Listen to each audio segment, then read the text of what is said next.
So if you don't sign 10 new clients in the next couple of months after watching this video, then I simply just don't know what to tell you. Because what I'm going to be doing today is breaking down the entire step for you, hand it out to you on a silver plate of a step-by-step of what you should actually be doing when you start up an agency or a B2B company, hoping that this video will finally put an end into an endless cycle of binge watching YouTube videos and never really doing anything about it. If you actually take the time today to watch this video, then click off this video, then go ahead and take some action instead of clicking on another Iman Gaji or Hamza video, then I can assure you that you're going to be the top 1% of the people who actually take the action from the knowledge that they gained. I'll break down exactly how to come up with an offer, how to then get appointments to that offer, how to close these appointments with ease so you don't end up jumping on a sales call, reading off a sales script that you found on some other YouTube video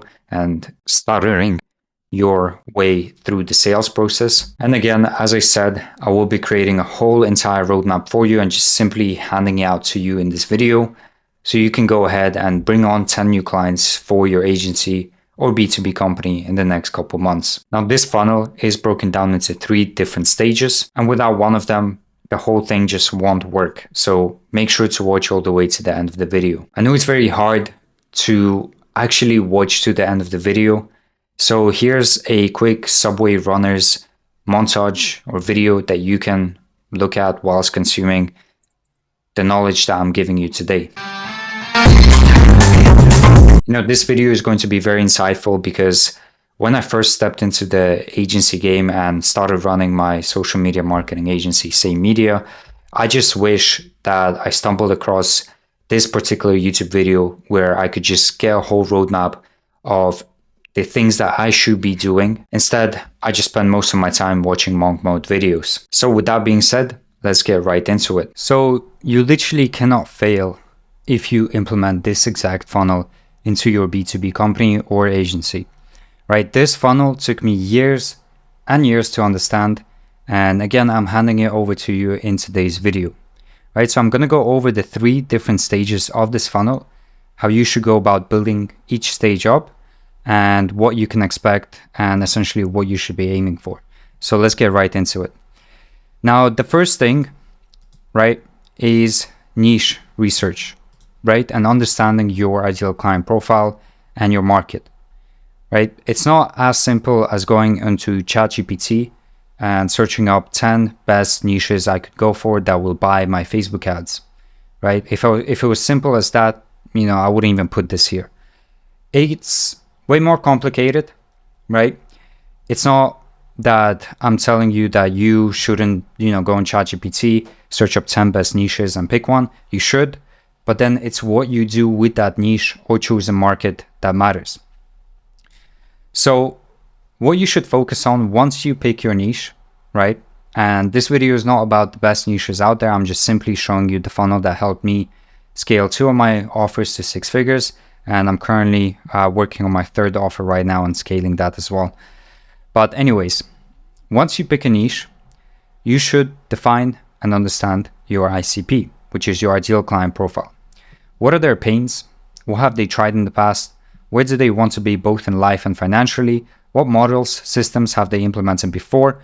Why did they not work? What are the problems with what they're currently doing? And how can you quantify their success, right? How can you quantify a success of your service in their eyes, right? And then you want to describe your ideal customer profile, right? So for example, if I was doing this, right, let's say I take Bobby here, right? Bobby is someone I want to target. Bobby is in the home improvement niche, right? I now simply just want to, just want to stalk Bobby. I just want to stalk Bobby and I want to find out everything Bobby's doing, how he thinks, right? What beliefs he has and how I can change those beliefs and how I can make an attractive offer that Bobby will be attracted to, right? So you essentially want to describe Bobby in as much detail as possible, right? So I would just take a text here. I'll do my research, right? And the way you do research is you either do some primary research where you directly approach your clients or your target clients on Facebook groups, right? On Reddit as well. There's loads of Reddit forums that you could flick through and find people that are in your niche that are talking on a specific forum, right? And you can reach out to them and you can give them an incentive for them to jump on a quick 10-minute call with you, so you can ask them a couple questions to better understand their situation, right? A lot of people skip up on this step, right? I did as well when I first started out. But if I was, restarting an offer, which is essentially what I'm doing right now with my third offer, I would try to understand Bobby as much as possible, right? So once I do some primary research, and you can also do secondary research, right? If you can't find anyone that's willing to jump on a call with you in exchange for a Starbucks gift card, then you can do some secondary research and basically just, again, go on Reddit, Facebook groups, Quora, YouTube channels, right? And just search up everything there is to Bobby's current situation. And once you understand that, you then want to use that to essentially create your hyper-targeted lead list, right? Now, you can scrape from Apollo. You can scrape from ListKit, I think is another one. I mainly use Apollo to scrape my leads. So you can go on Apollo and you can start essentially building up a list of companies and then finding people within those companies that you would want to talk to, right? That essentially fit your customer profile. And the way I check whether my lead list is hyper-targeted is, let's say I have a list of like 10,000 people. Now, obviously, I'm not going to click on 10,000 people and check whether they're good enough. I'll just randomly scroll through my Google Sheets and click on 5-10 different profiles and basically see whether I see Bobby, right? Whether I see Bobby in those profiles. And if, let's say out of 10, if 9 of them like fit my customer profile, I kind of, go with my intuition and, use that lead list for my traffic section of the funnel. Now, when it comes to building up the traffic section of your funnel, right, it consists of your offer and your message and which system you're using to essentially reach out to your targeted lead list. Now, your offer and messaging is essentially the brains of the operation, right? If your brain's not working but your body's functioning, then your body is just not going to act normal, right? Our brains basically tell our bodies what to do. Same thing in the traffic section here, right? Your offer and your message is the brains of the operation. Your cold emails and your cold DMs are the body of the operation, right? Without good brains, your cold emails or cold DMs just won't work. But how do you actually come up with a good offer and message, right? Well, essentially the research that you've done in this stage, you should use that information to create a unique offer to unique problems, solving or giving unique solutions, right?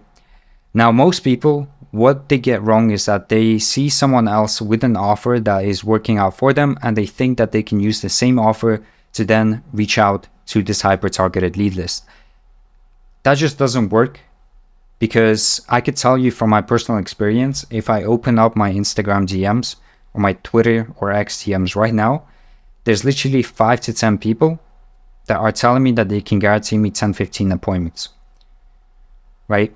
Now, obviously, I'm not going to reply to any one of them because they're all saying the same thing that's not catching my attention.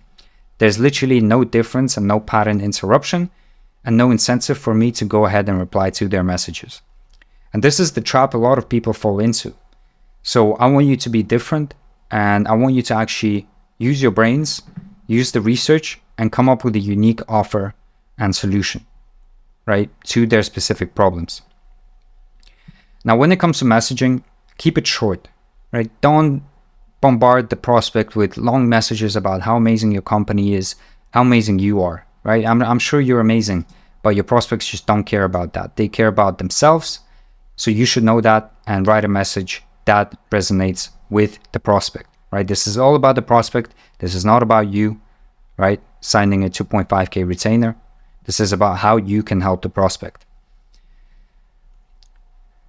So when it comes to cold DMs and cold emails, you should aim for volume, right? if you're not getting volume, you are simply just not going to have that leverage that all the other agencies and B2B companies have these days, right? You should, on a minimum, be reaching out to 30,000 people every single month, right? You might think that's a lot, but it's very, very doable, right? It's very doable and very easy to do with all the softwares that we get right now. You just need some technical knowledge, right? If you don't understand how cold emails work or how cold DMs work, I highly urge you to basically just go on YouTube, search it up, and just watch a bunch of YouTube videos on how to do that, right? With that being said, specifically, don't go for YouTube videos that have like high views, or like a YouTuber has a lot of like millions of subscribers, because most of the time when YouTubers have a lot of subscribers, they simply give you wrong, outdated, irrelevant information, surface level information. You want to find channels that are a bit low key, that have not that many subscribers, because those channels, just like mine, will give you the necessary information that you need to know to build up the skill of running cold email systems or cold DM systems, right? So I suggest go on YouTube. You don't have to buy courses or anything like that. You can join my free community, right? It's going to be a pinned comment. So you can go ahead and join that, but YouTube is a great source to get started with for free. So build up a lead list of 30,000 people, right? Or 20,000 people, and pick one system, right? Don't try to put your focus into two systems. Pick one, learn everything there is to running the system, and then you can switch to another system once you've optimized the system for booking appointments in, right? Now with the emails, let's say you're sending 20,000 emails every single month, right? If you get a 0.5% booking rate, that's close to 100 appointments every single month. I'm not saying they're going to be perfect, right? Maybe 50-40% will actually show up and be qualified. So that's like 35-40 appointments that you're booking in every single month, right? Now 0.5 is, amazing, but you can aim for like a 0.2%, 0.3% appointment booking rate. Now, in order to hit this volume, you need 40 sending accounts, you need to have an inbox manager, and you need to have the software. For softwares, use SmartLead as your sending tool. Inbox managers, you can create subsequences within SmartLead to basically automate response. But if you want, you can hire a VA to basically manage that for you. You can go on Online Jobs PH and hire a VA on there for extremely cheap, and they will basically handle your inboxes, your responses, and book people in for you, right? You just need to train them up on how to do that. If you guys are interested in sort of the technical side of things on how to set up the software, how to then hire an inbox manager, how to set up the accounts, let me know and I'll put it in my to-do list. Anyways, the way cold email works is you come up with 4 different approaches, right? 4 different approaches, 4 different angles, right? A direct offer, a case study video, right? A lead magnet, and something else like a free service, right? You come up with 4 angles. You then send those angles to your targeted lead list, right? You wait 2 weeks or 3 weeks or however long it takes to, reach out to the hyper targeted lead list. You then get data and you basically make decisions based on the data, and you essentially create a feedback loop. If, let's say, this angle worked the best, you take that angle and you create 4 more variations of that winning angle, and you would put it into the test again, into a new lead list, and gather data. And you would take this winning angle and you would scale up the volume by buying more inboxes and sending more emails, right? Same with cold DMs. You have software, right? You have inbox managers, 10 optimized accounts. I currently get a 4% appointment booking rate with my Instagram DMs. So that's around 500 daily messages, 100 conversations per day, 200 appointments per month, 60 qualified appointments every single month, right? So just choose one of these systems and build that traffic up. The next stage is relationship building, right? Now, these days, it's very, very, very easy to lose trust with your prospect, right? People just don't like trusting people on the internet anymore. And that's for obvious reasons, right? Because the market has so many people that offer crazy non-brainer offers, but never fulfill them for the client. And then the client just has a bad experience and they never ever want to work with an agency again, right? So you need to be building up a relationship, right? An relationship, right? So the way you can do that is by posting content, right? It can be YouTube content. Now, you don't have to thrive for being famous or having so many subscribers. Just have good YouTube content focused on the SEO side of things, meaning problem solving content, system showing content, case study content, and how to content. You then take that and you repurpose it into Twitter or X, giveaways, right? LinkedIn posts and giveaways, or short form content. And you drive the traffic into a newsletter funnel. And you also add any book codes that you're getting into your newsletter funnel as well. And on your newsletter funnel, you essentially send a newsletter once a week or 3 times a week, nurturing people into the idea of working with you, right? On top of that, once you do book in a call, you should have pre-nurturing sequences, right? So for example, on Calendly, you can set up workflows. And on those workflows, you need to basically drive them back into your relationship building content so they can watch some videos before jumping on a call with you, right? And by the time your prospects jump on a call with you, they would have consumed your content and they are more, I guess, open to the idea of working with you.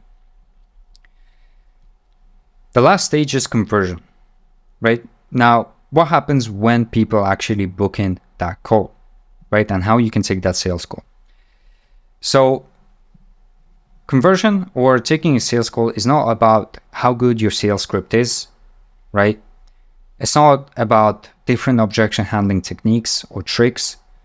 It's simply about having a conversation.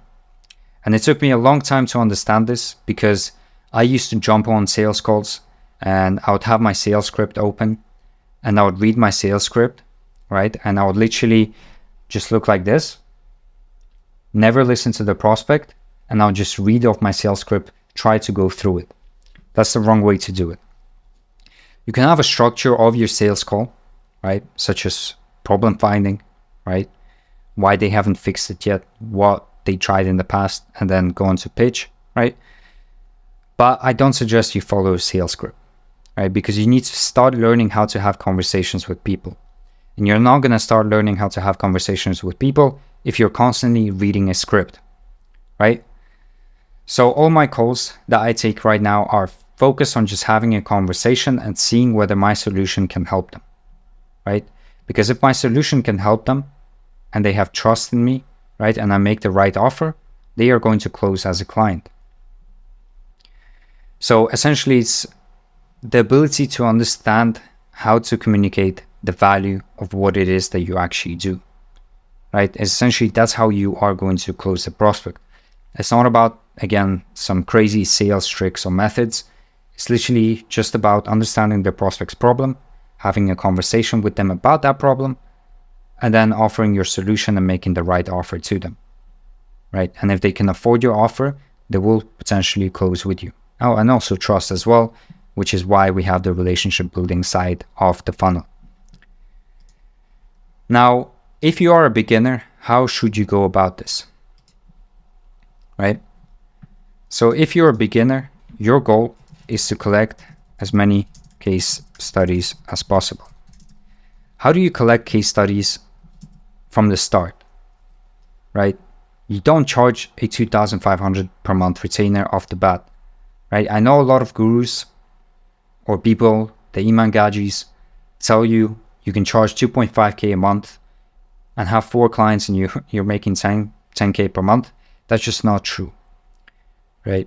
These days especially, no one's going to pay you 2.5K a month if you're just starting out. It's a very rare case scenario, right? So you need to start building up case studies that you can leverage to build more trust and close the prospect. But how do you do that? Well, you essentially work on the performance, right? You tell the prospect, listen, I'm not going to charge you retainers. All I ask is you cover the software costs or the advertising spend involved with my service, and I'll only charge you per qualified appointment that I get you, right? Per qualified appointment I gave you, and that's it. No retainers, nothing else. You just pay on performance. Or worst case scenario, you just simply work for free and ask them to cover all the expenses in exchange that they give you a case study after you have fulfilled your promise, right? So collect 3 case studies and then try leverage these 3 case studies to then move on to trying to charge like a retainer or like a setup fee, right? So start off with charging maybe $500 a month. Then once you get another case study, up that to $1,000 a month. Once you get another case study, up that to 1.5K. And you try to find which price sticks the best with your prospects, and then you stick to that price, right? But that's a gradual build-up. It doesn't happen straight away, right? 2 years ago, 3 years ago, yes, you could have closed a client for 2.5K a month. But these days, with the trust factor being like the main reason why a prospect would go with you, it's very hard to do when you don't have case studies, right? So start building up case studies, and that should be your first focal point when it comes to running your agency, right? So to give you some roadmaps, right? To give you a roadmap, month 1, right? You should be researching your ICP. You should be researching and actively learning cold emails or DMs, right? You should be building up offers and messaging sequences. You should set up your accounts. Let me just move this here. Month 2, right? You should start your systems, learn how to read data and make decisions, right? And gather as much feedback as possible.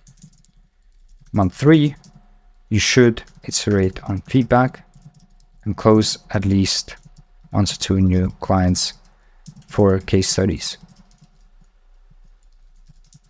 Month 4, basically keep closing clients until you are at capacity. Focus